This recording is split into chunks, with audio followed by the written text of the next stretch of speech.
she needs anything at all. Parker let out a sigh of relief. Thank you, Mrs. Fierro. I'll rest easier knowing she has someone here in the city who cares about her, and your whole family to turn to. He glanced at Gabe. She shouldn't need anything anyway. She wants to be independent. She's not here tonight because she's volunteering at a homeless shelter. She insists she's old enough to take care of herself, but she's only 22. I know she's technically an adult, but... Mrs. Fierro smiled.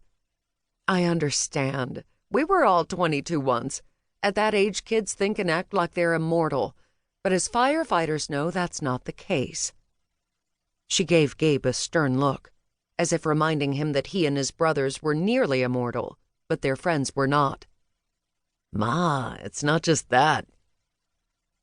She stared at her son and waited. When he didn't continue, she crossed her arms. Then elaborate. Gabe was saved by his older brother, the groom, excusing himself from a dance with their aunt to come over and drape his arms around Gabe and Parker. Why the serious expressions? This is a celebration. You're all supposed to be happy. For me! Mrs. Fierro broke into a grin and cupped Jace's cheek. We're very happy for you, darling. I was just telling Gabe he should be next. I want grandchildren. Oh, Christ. Jace rolled his eyes. Why don't you wait until one son is on his honeymoon before you start hounding the others? You're right, darling. Now get back to that beautiful wife of yours and give her a hug for me. Jace looked over his shoulder and spotted Christine talking with her mother and new stepfather. He grinned. I think I'll do that. Gabriella narrowed her gaze at her younger son. I gave you an out, but I want more detail, she demanded. Not that I don't want you to have a wife and children, but that's not what this is about. We'll have that discussion another day. Gabe groaned. Will you excuse us for a moment, Parker? Of course. Come, Gabriel, dance with your mother, and smile. Gabe muttered under his breath. He knew he was in for it now. At least on the dance floor she wouldn't smack him upside the head. She took one look at the Joker grin he had plastered on his face and said, Dear God, that smile is frightening. Never mind, just wear a neutral expression. When he obliged, her voice took on a sympathetic quality. Talk to me, honey. What's really bothering you? When she used that tone of voice, he had to open up. She was nothing if not the most understanding woman on earth. She might not like whatever he told her, but she'd put herself in his shoes before reacting. He sighed.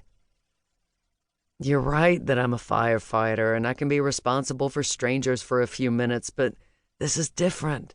I can't handle taking care of someone long term, especially not someone special to us like Misty. Why not? He hung his head. You know, I'm just not good at taking care of things. Is this about the dog? Gabe bit his lip and nodded. Oh, honey, that was years ago. You were a kid. Don't tell me you've been holding on to that all these years. Mom, that dog was my responsibility, and while you guys went skiing, I made up an excuse to stay home and lose my virginity. She rolled her eyes. I remember. You were 15 and you paid the price long ago. As I recall, we grounded you for a month and you grounded yourself for another one. Nothing you and Dad could have done to me would have been worse than my own guilt over leaving Buddy outside where anyone could untie him. He felt a burning behind his eyes. Before tears could leak out, he straightened and took a deep breath, steeling himself against the emotional threat. His mother squeezed the hand she held. I recognize that reaction. Your father would do that occasionally when he told me about some horrific thing that happened on the job. He couldn't speak. He just let his throat close up, staring off into the distance over the happy crowd. Fortunately, his mother didn't press him. This wasn't a stranger they were talking about. It would devastate him if he let something happen to Misty. His mother was right. She was almost part of their family. She'd followed Parker everywhere after their parents died. when she wasn't occupied. To keep listening to this audiobook, I've left you a link in the description so you can do it at no cost thanks to Audible's 30-day free trial.